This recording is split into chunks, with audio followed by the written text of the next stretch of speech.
Good afternoon, everyone, and welcome to ROM.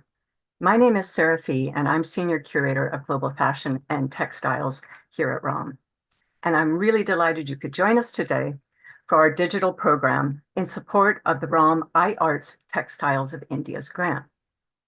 We begin by acknowledging that the ROM sits on the ancestral lands of the Wendat, the Haudenosaunee Confederacy, and the Anishinaabe Nation, which includes the Mississaugas of the Credit First Nation from time immemorial to today.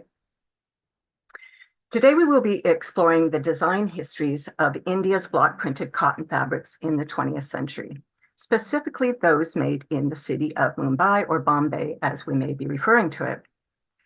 Now, this is really a little research topic, and we are thrilled to be sharing this with you today. I will be in conversation with Mala Sinha and Suchitra Balasubramanian, who were the 2022 recipients of the iArts Textiles of India grant. I hope our audience is familiar now with this grant, now in its 6th year. The iArts Fund was established to honor ROM volunteer Artia Shandaria, whose first love was textiles, and whose passing in 2015 came much too soon. The Shandaria family created the iArts Fund to celebrate in perpetuity the splendor and influence of Indian textile arts. This biennial grant can be used by anyone, anywhere in the world, toward a project that enhances knowledge about Indian textiles, dress, or costume. And please see the ROM website for further information. Our 2024 competition has just opened. So today's program marks the public debut of the 2022 iArts project by Suchitra Balasubramanian and Mala Sinha. Their novel project is titled The Modern in Print, Exploring Contemporaneity in Urban Indian Textiles. It explores how so-called traditional crafts can evolve into modern urban aesthetic and material culture. So once again, I would really like to reiterate the novelty of their topic and their project, as most research into Indian block printed fabric has focused on rural or court traditions or has entirely ignored the 20th century. So this is really a new approach and a new topic. Now, Suchitra and Mala have produced a documentary film as part of their work, and it will soon be available, and we will be sharing with you the link to that documentary film when the final polishing is complete. And I hope everyone will take the time to watch it. I've seen rushes, and it's a beautiful, amazing film. Now, throughout our conversation, I encourage everyone in our audience to put any questions you may have into the Q&A function that you should see at the bottom of your screen, and we will do our best to discuss them at the end of the program. So without further ado, I would like to introduce my guests. Suchitra Balasubramanian, you can turn on your camera, and Mala Sinha, please. Thank you so much for joining us today, and we know you're joining us from an hour a little bit later in India, so thanks for staying up and making it work for us here in Toronto, where it is bucketing rain. So I want to introduce you a little more formally to our speakers. Suchitra studied visual communication at the National Institute of Design and is an independent scholar and visiting professor of design based in Ahmedabad. Her research interests center on 19th and 20th century craft and design in India against the backdrop of decolonization, nationalism, and Cold War diplomacy. Mala Sinha studied textile design at the National Institute of Design and founded Bodhi, a small enterprise in Vadodara with a team of highly skilled printers and dyers and a dedicated group of women who embroider and applique from their homes. She has a long and successful practice in designing and producing textiles using hand block printing, screen printing, dyeing, embroideries, applique, patchwork, and tailoring. So a whole line of different kinds of textile arts. So welcome again, Suchitra and Mala. Before we jump into the conversation, I was just going to summarize a bit the project that they undertook and some of the results. And then we really wanted to spend our time talking about their discoveries and their unique methodologies, because they combined their skills and their networks to do this really multidisciplinary study that really got at the heart of so many things that they wouldn't maybe have discovered if they weren't working from different angles. So just for some of you in the audience who may not know what block printed cotton cloth is, just as a little background, we take for granted our t-shirts today, which are printed with, colorful designs. But really, this is a recent invention, and until modern times, it was really hard to get color onto cotton. And it was India that for thousands of years was able to control this art and technology and exported to all the world, printing, and we'll be talking more about these carved wooden blocks. So this is how you made your design and your color, by stamping them onto fabric. Second, and I'm going to share my screen now, everybody, because we've got some images that we think will help everybody. So here we are. So here you can see in the lower left the art of block printing cotton in India. And on the right, we included some maps to orient people, because we're going to really be focusing on the city of Mumbai, also known as Bombay, which is on the west coast of India. And it started with very humble beginnings 300 years ago, but then grew into a major metropolis. And that became some of the impetus for drawing artisans to the city and the creation of a whole new, you might say, design vocabulary for these printed cottons. And up until fairly recently, and Mala will have much more to say about this, there were hundreds of cloth printing workshops located in the city, scattered around. Now, a lot of these started to disappear in the 20th century, with things just thrown away. But Mala, as she will explain, rescued the blocks and other design elements from one particular workshop based in the city. And in many ways, that inspired this project. She'll have many more fun stories to tell, and I won't steal the thunder, but I'll just say that they took some cleaning and preparation, and once they'd cleaned them up, they discovered all of these modern designs, and that started them down this path of how and why these new designs came to be. And that is why they applied for the iArts Textiles Fund to investigate this. What were the sources that inspired and influenced 20th century block printed designs in Bombay? Why Bombay? Why not another city? What was special about it? Who were the actors who influenced these new designs? Was it the wearers, the consumers, the designers, the block printers themselves? And again, they went about this with 3 different methodologies, and each of them will speak to the one that they specialized in. So this is really high level, but I just wanted to set the stage for the conversation that's going to come. So enough from me. Let's have Mala and Sushita turn on their cameras. And I want to start with a very basic question I'm sorry, turn on your microphones. Yeah, I think you guys are both muted. How you became interested in block printed textiles to begin with, and I was talking about Mala's studio, Bodhi.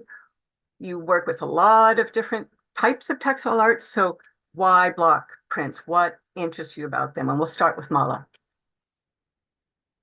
Greetings, everybody. I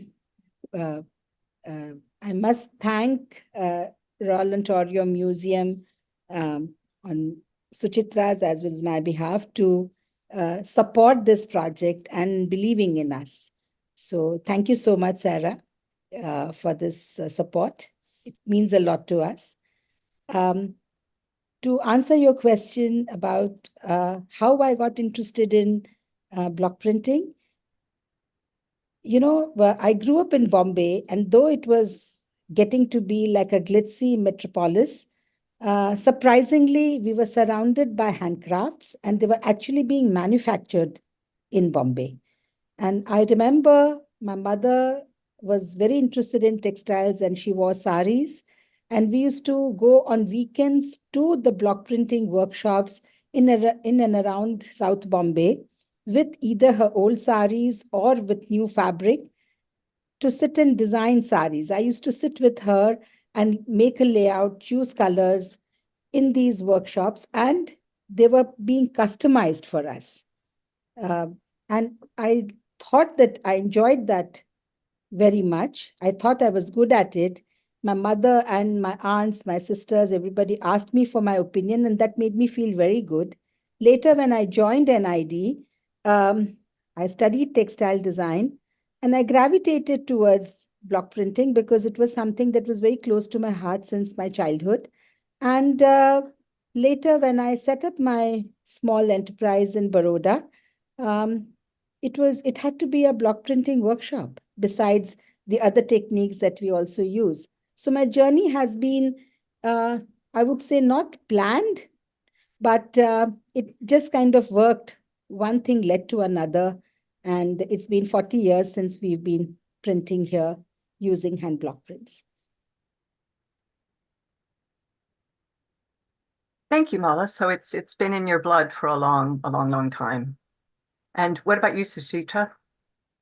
So, I am a self-taught historian of design. I'm interested in the histories of design. I'm interested in visual cultures. And I had the chance to work on the social world of the brocades of Banaras about some 10 years ago. And so I've been interested in trying to think about textiles as visual culture. Normally, when we think about visual culture, we are talking about advertisements or book covers or graphics or this kind of print materials. And we rarely think of textiles as creating a visual culture in a society or in a city. And so when I met Mala, quite by chance, just before the pandemic, it was a social setting, and you know how we chat in introduction about what are you doing and that kind of thing. She told me about this collection of over 7,000 blocks. And the design historian in me was kind of quite excited. And since she was looking for someone to kind of do something together and bounce ideas off, that's how I came to look at it. So the lens was really a little bit academic. It was from a design historian lens that I got interested in the material. Okay, you've already sort of nicely segued us into the second question that I wanted to ask each of you, and that's how did you combine forces? You're both graduates from NID and Ahmedabad, but it seems like you've had very different life journeys up until now. Yeah. So how We did you decide to work together? So we studied together, but we were years apart. And so we hadn't ever really met on campus. And so we bumped into each other quite by chance and met for the first time, as I told you, just before the pandemic. And then I went over to Baroda and saw the blocks. And at the National Institute of Design, every year in January, they have this international open elective. And we decided to propose a workshop, pitch an idea using about a selection of 100 blocks. In the workshop, we had students who were studying animation, film, textiles, accessories, product design, and they all came and responded to a selection of 100 of these blocks from this collection. And there were very diverse outputs. Somebody made an animation film, somebody did a patchwork installation, and so on and so forth. And the workshop, which ran over 2 weeks, raised a lot of questions about textile cultures, about tradition, modernity, craft, technology, migration, gender, all kinds of things were thrown up by this interaction with students. And we thought we needed some kind of a platform where we could come together and research this. And even at the workshop, we use practice-based methods, actually printing with the blocks and images of the blocks and manipulating them, as well as archival methods, going and making a visit to a block carving studio, etc. So that's how we developed the project proposal, bringing together her particular abilities and expertise and my kind of research approach to the material. That's how we made the project proposal and began to work. Lovely. Mala, do you have another memory of your meeting or anything you would like to add? Uh, Not really. I mean, as Suchitra said, we had not met each other, but we had obviously heard of each other. NID is in Mala, that. your camera is off. Sorry. Yeah. So, There we go. yeah. So, as Suchitra just mentioned, we had not met, but we had definitely heard of each other. And when I spoke to Suchitra, I suppose I must have kind of been I was so obsessed and I was so consumed with this project and the possibilities that it offered that I suppose she also got excited and she just landed up here in Baroda. And it seemed like a very good idea because obviously, with my background of printing and commercial printing, etc., I thought I did need another point of view to work on this project. And uh, Suchitra's inputs have been extremely valuable in this project, for sure. Yeah, I'm sorry. I need to advance my slide, but for some reason, I'm going to have to stop sharing and start sharing again. Sorry, everybody.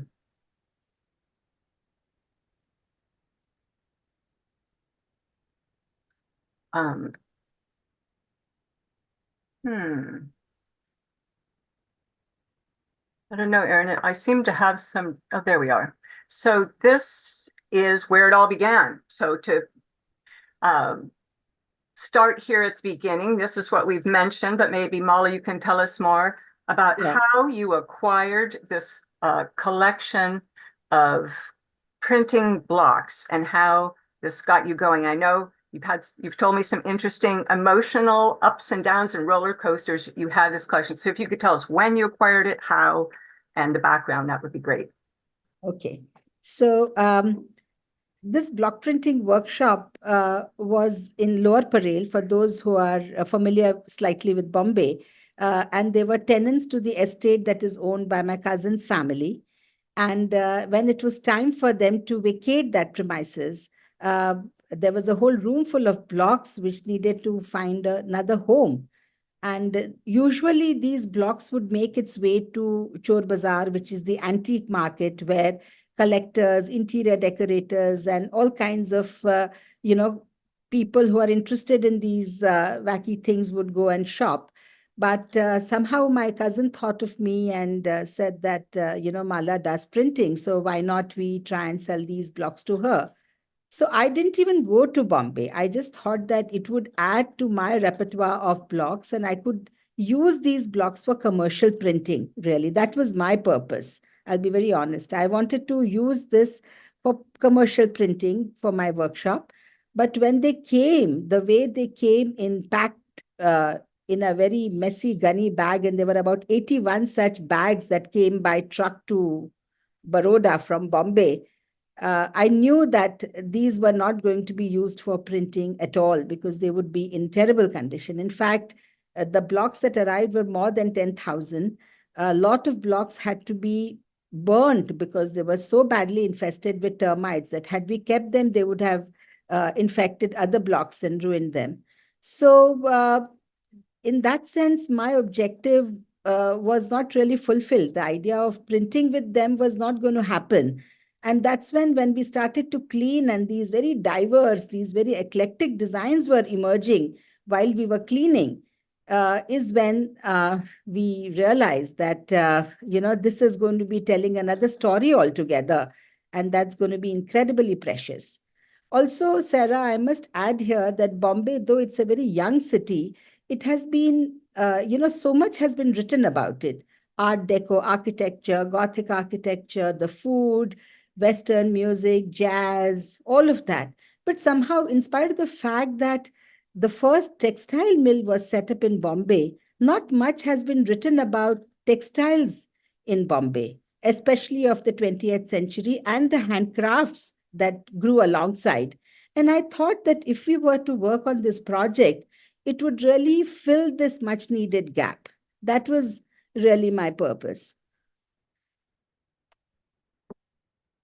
You are so right there. People have art historians and have tended to skip the 20th century. So they'll work on the courtly they'll work on the rule, and historians will work on textile history, but they'll ignore the materiality of it all often. So this is why your project is just so unique, and it's got me so excited.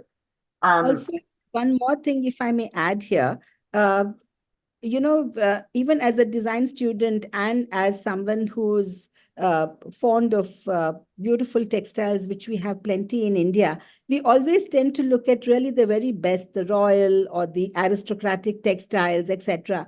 But if you look at the blocks here, they are not fine artisanship. There are no examples of fine artisanship in or craftsmanship in carving, or but they are here and now. There is a certain urgency, there is a certain sense of today that is revealed in these blocks.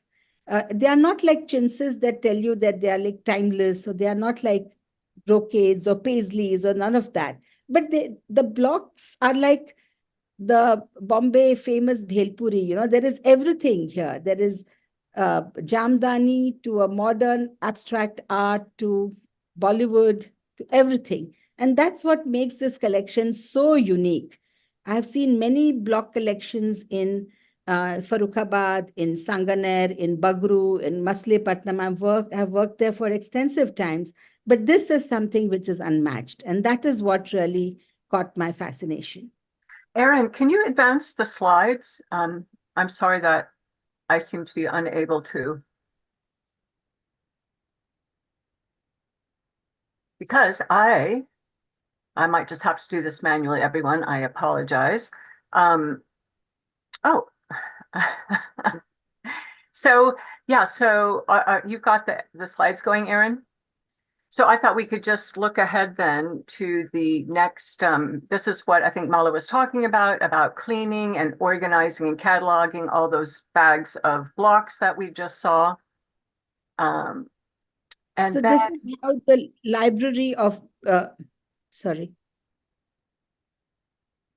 This is how we have made the block library. All the blocks had been cleaned, washed, numbered, a digital image of it in the computer. And all of these boxes are numbered, and that's how they are very easy to retrieve them. And this is how we have made this room. Here's where about 7,500 blocks are housed, all clean. We should also add that we had a generous support from the Lady Bamford Lady Foundation, Bamford Foundation, yes. which helped us get to this stage of organizing the material and making it now ready for the research that we commenced with the support of the IART's Textiles of India grant. can we have the next slide, Erin, please? So this is what I would really like you guys to take a deep dive in for us for a little bit, about talking about the variety of motifs that you found once they were cleaned up and cataloged. So this is the so-called traditional motifs. Do you want to tell us a bit more about those? And then we'll switch to the modern. Yeah, so there's somebody who's messaging that they cannot hear. Is it better now if we speak up a little bit? Can you hear us now? Yeah, thank you. Yeah, we'll take care to speak a little louder. So usually our association with Indian textiles are motifs which are related to the paisley or animal and bird figures like elephants and peacocks and lotuses and, creepers and leaves and flowers. This is the association, maybe in the Mughal kind of phase, the cypress trees and the daffodils and so on. That's the association, and the kind of research that we have in Indian textiles focuses on this early modern period and the colonial period largely. And when we think of Indian textiles, we think of these motifs, and the association is almost immediate. But perhaps when we see the collection and the kind of diversity, if we go to the next slide, the audience will also understand how flummoxed we were when we saw these kinds of blocks. So on the left, we see these abstract motifs, which we rarely associate with Indian block prints. And there are thousands of these in that 7,500. On the right, we see the nationalist kind of material, Gandhi on the top, his spinning wheel at the bottom. So we have Subhash Chandra Bose and the three lions of the Indian government, which was made after independence. So there is this kind of material which we never associate with block prints. So the diversity that Mala mentioned was immense and kind of shocking even to us, because we had been brought up on a diet of associating Indian textiles with a certain kind of visual look. And we were jolted out of our own kind of stereotyped understanding of textiles. And so the question was, what is going on over here? How do these come into existence? Where were they used? Who was using them? What was the inspiration for these kinds of motifs, and what was going on? If we see the next one, we were again another amazing block. So as we all know, Bombay is the center of the film industry in India.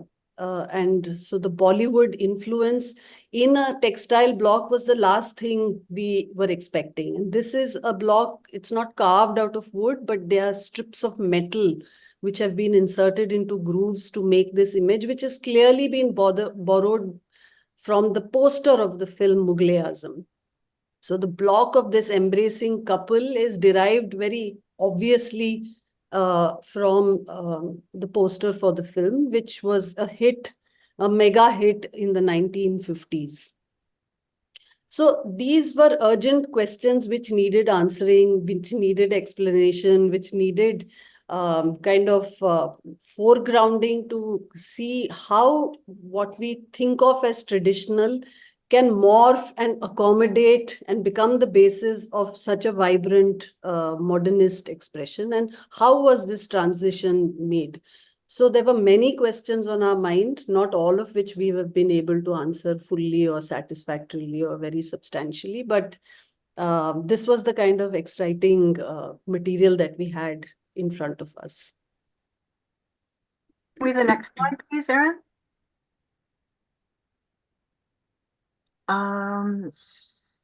You know, in your final report, I thought it was very interesting. You talk about the importance of place.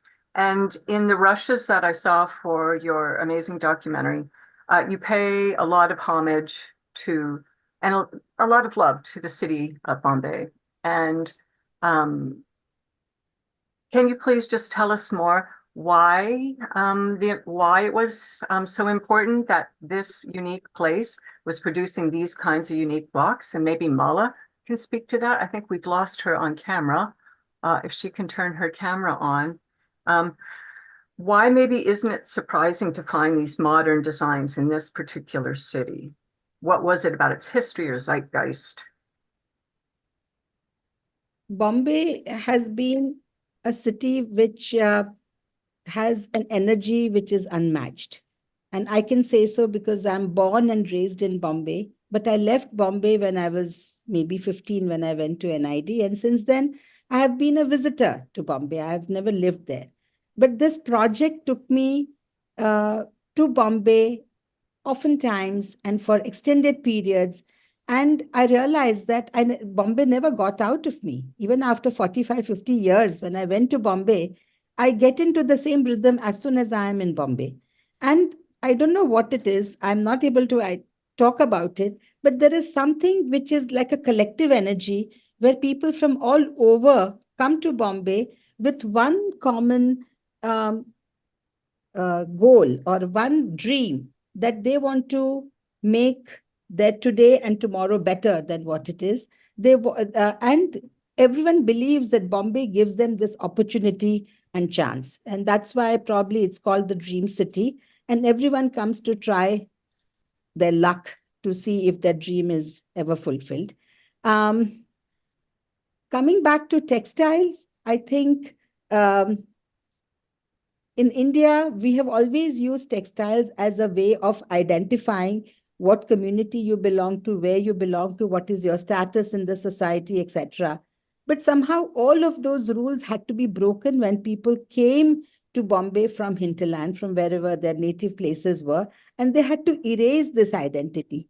And there was therefore this need to develop a certain ornamentation which didn't say who you were or what you were. It just had to be something which was today, something which kind of uh, tickled their fancy, and they just had it. Which is why I suppose there was profusion, because profusion of designs, profusion of techniques, colors, etc. Because what was for today would not be for tomorrow. There was this very fast rotation of designs and colors and effects that people had. And it was all in the mood to celebrate, I suppose.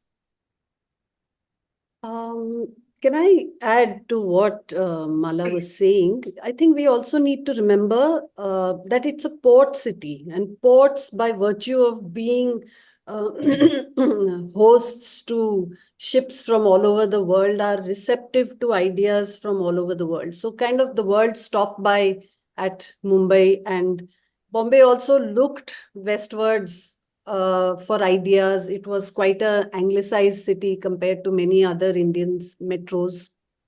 The Parsi community had anglicized early. There was English education. As Mala mentioned, at a later stage, it becomes very hospitable to ideas, Art Deco ideas in architecture. It's also the center for the film industry. So a certain kind of a kind of theatrical enthusiasm and vigor is associated with the rise of the film industry and theater activities. So the cosmopolitanism of Bombay, its ever receptiveness to new ideas, that is also reflected in the blocks. And if we want to try and understand why the blocks carry those geometrics and abstracts, one can easily connect it up to Bombay being such a receptive city to such new ideas, and this an urban context which is ready to leave behind traditional associations and give itself a modern and contemporary look at every stage of the 20th century. Can we have the next slide, please? I'd like to switch us now to talk about some of your methodologies and your experiences in carrying out the project, because that's some of the information that never makes it into the publications. And I know interviews were an incredibly important part of this project, not just for your research project, but because many of the actors are growing older and passing away. And this is really, in some ways, the last chance to get oral histories from the actors who were contributing to all of this in the 20th century. So if you could just tell us a little bit more about the interviews. Was there anything surprising? Are there people who stood out for you, or things they told you, or how the oral interview part of it contributed to what you found out? Yeah. Maybe Mala, you can get into, yeah. So once we decided that now the entire shift from using these blocks for commercial printing to them starting to talk to us, I started to carry these blocks to Bombay and started reconnecting with all the people whom I had uh, associated myself with as a child with my mother. I used to go and meet them. Some of them, of course, are no more. Even their workshops are not there. But some of them, fortunately, were still there, and I was able to reach out to them.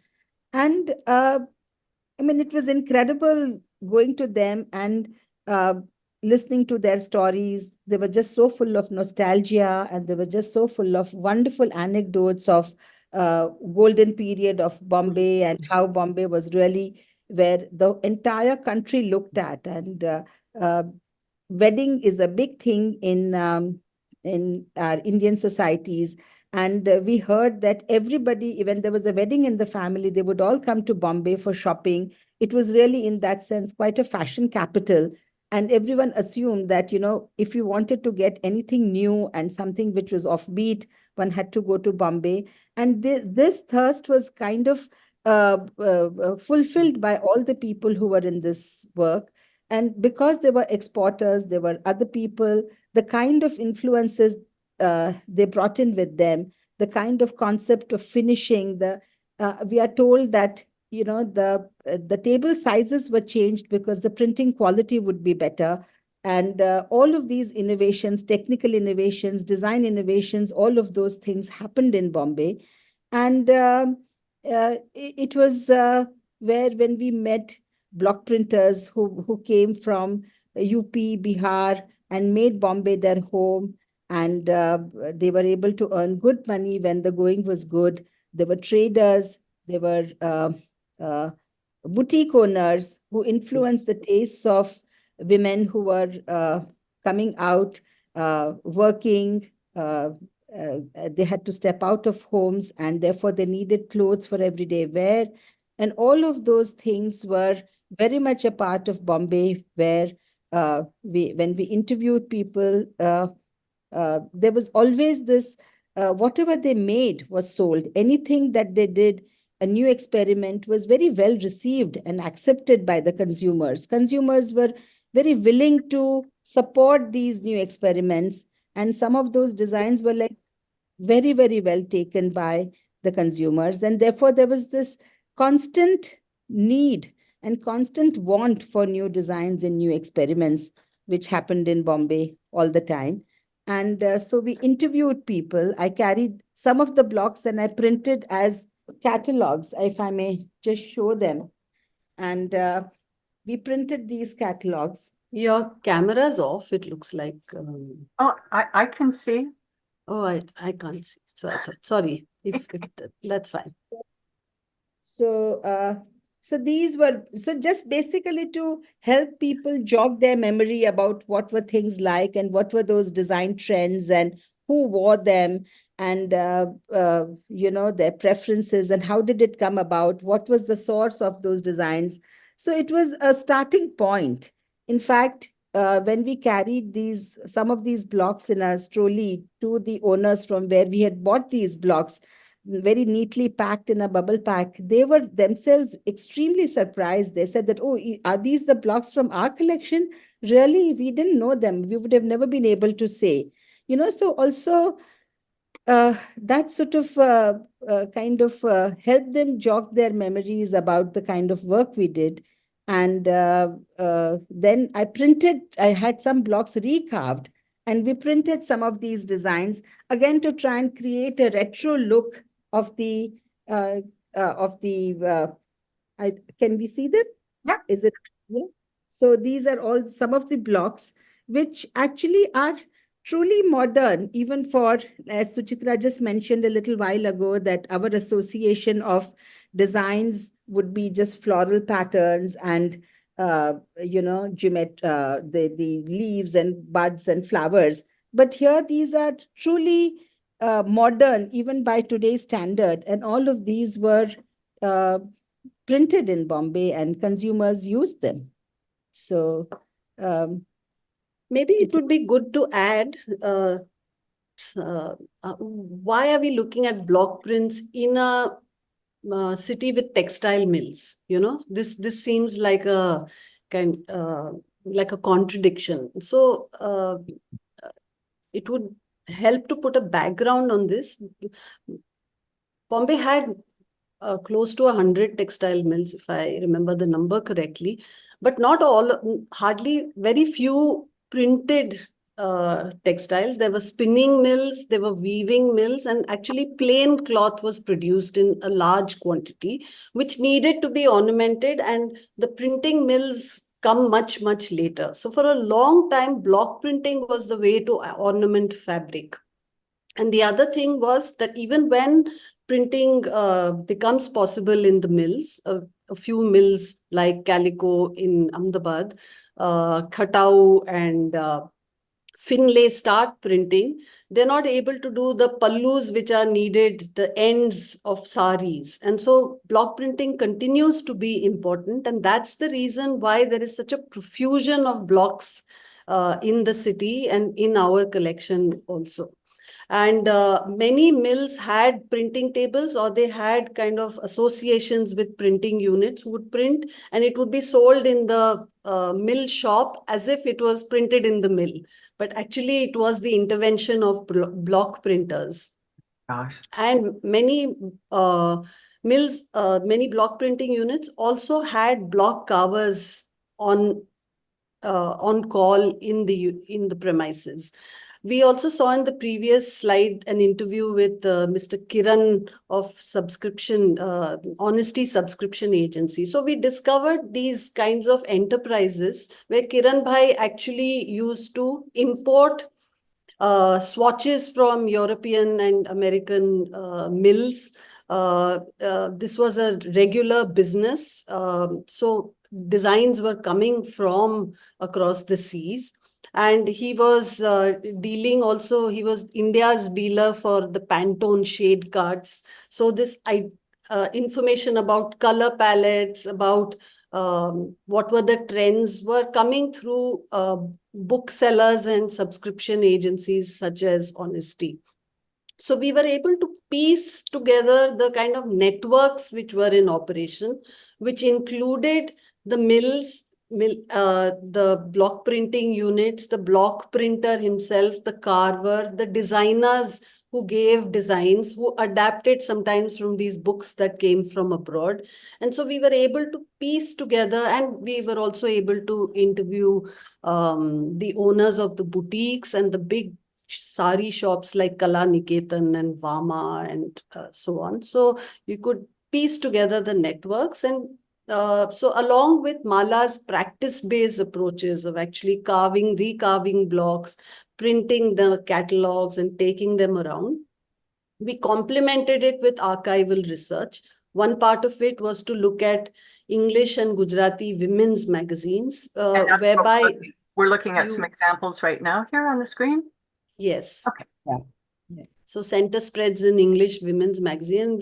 We found that women's magazines like Eve's Weekly would actually sell the center spreads, which would be bought, the space would be bought by boutiques and designers to showcase their offerings for the season. And so, like you see in the image on the right, some of these center spreads had information of upcoming sales and attached discount coupons. Like at the bottom right, you can see 2 red discount coupons, which readers could cut out and take to the exhibition and buy these. So there were all kinds of techniques used to attract customers, to inform them of upcoming styles, a lot of care taken on models, shoots, exotic backdrops, to kind of appeal to the customer. Another Can we the next slide, please? One more, Yes. one more important agency here were the exporters. Like as Suchitra mentioned, being a port city, there was a lot of people coming in and out of Bombay, and some of them were also getting interested in getting into the business of exporting, buying textiles from here and exporting them to the country that they belong to. And therefore, their influences, their design ideas, their color sensibilities, all of it also got translated. And these printers, these Karkhana owners were just so sharp that they were so good at taking what the foreigners wanted and what were their preferences. And they were always in readiness to offer them what they wanted. And therefore, their business association lasted for years and years and years. I'm hoping, Suchitra, you can comment a bit on this one. And then I can't believe it, ladies, but we're going to then need to open up for some question and answers. But maybe we can wrap up about talking about some of your sources by speaking to this one. So we started also because the film industry was a big presence in Bombay. We thought we should look at films and how block prints are represented in films. And so we find that in the 70s, early 70s, till maybe the turn of the 1980s, you have block prints used to represent characters who are from middle-class families, who are the girl next door, that kind, or the working woman, women are getting into the workplace by the 70s. So block prints are used to represent them, and particularly block prints on cottons. So you rarely find well-to-do women in films represented in cottons. And so to go back to an earlier slide where we saw that there were a profusion of prints which are not associated to cheat or the Mughal royal courtly prints. This is the everyday, the girl next door, the middle class family, the everyday which we can see in this whole block collection. The rapid moving, so fashions, the rapid moving fashions. So just to say that the films of the time also became resources for us to try and understand what was the look and feel of the times and how they might relate to this block collection. So that's amazing. So the film industry is influencing the prints, and the prints are also appearing in the film industry and representing certain. But I must also mention one very important person, Mrs. Indira Gandhi. She was a huge supporter of handcrafts, handlooms, and she wore extensively block printed saris, summer block printed saris. And we have interviewed Central Cottage Industries and the merchandisers who worked there. And they have said that they were extremely proud of the fact that the saris would go from Central Cottage Industries for Mrs. Gandhi's personal wardrobe, and she would wear them. And, she was a huge influence on, because her photographs would be printed in newspapers and magazines. And, she was in that sense quite a trendsetter, and many wore those saris. Okay, we've got questions coming in from the audience, so I'm going to switch over and hopefully we can answer a few. And the first one is to ask is, will there be a catalog publicly available to show the results of your project? Chitra? So at the moment, we've made a short film, sort of capturing the insights and what we have learned. At this moment, we are not in a position to open it as in the form of a catalog. We haven't printed or made images, but this is certainly a plan in the near future. If we have a little bit of support to create a website, we don't have the resources for that. It's also we need a biggish server which can host these kinds of images. So we are sort of working on it, but it may not happen in the foreseeable or immediate future. But yeah, in the foreseeable future, we hope to make it accessible to the public. So the hope and plan is to have all the blocks digitized and available online. It was just so inspiring what you were talking about at the beginning with having this workshop with the students who got so inspired and then were creating their own designs. This is just such a big service you're going to be doing to everybody. And I hope maybe we have some people in the audience who may have some ideas of, future funding of how this can be made possible. We have a question about the dyes. What was being used? What were the block printers using to create color? Was it natural or were they synthetics or ink? There was in Bombay, I'll take this question. In Bombay in the 20th century, the reason why the Bombay printing industry flourished was because all the dye stuff companies were set up in and around Bombay, in the suburb of Bombay or in south of Gujarat. And we had a very important governmental agency called Weavers Service Center, and they were just terrific at giving support to all these small workshops in helping them with the recipes, with the mixing of colors, fastness of dyes, etc. And they have done some great service in helping the craftsmen, helping the workshop owners to make their product really very, very good.